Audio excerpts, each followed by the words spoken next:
Mga may buntag mga ka-farmers, ka-rice farmer, ka-electroculture, ka-farming sa Facebook, sa YouTube. Mo ni karon inyong nakita nga land cable.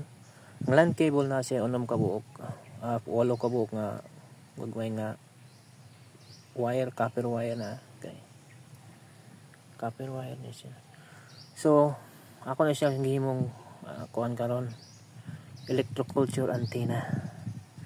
So ang function na ni is kaning antenna mo ay gather sa energy, etheric energy ang tawag na ko ani siya.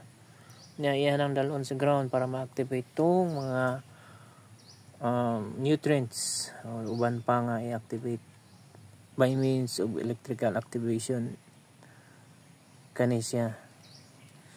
So kani kawayan na siyang kung gihimo.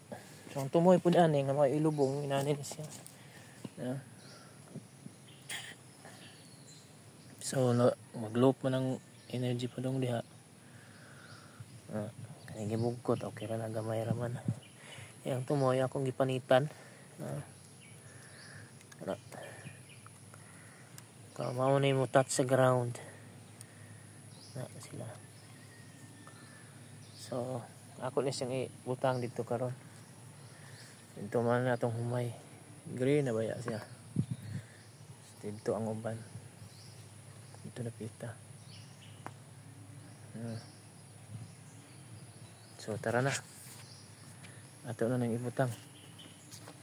Ibutang na ito na itong atmospheric antenna or electroculture antenna. Yan, direct kita. Ito na ito. Oops. Oops. Oops.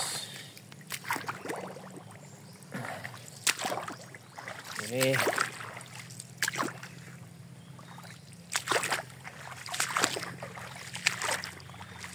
So, kani siya. Experiment na po na siya.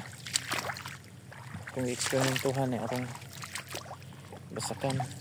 Hindi rin nato na tapos okay. Ito usok na ito na dali. Padong dito sa taas. So wala siya yung antenna. Ato lang ni ilubong. Pag-ayo. Ano ni kuan resulta. Lagi mga pahak-pahak. Okay ra ni. Ikaw ra na yung butangan. Muna na itong antenna na.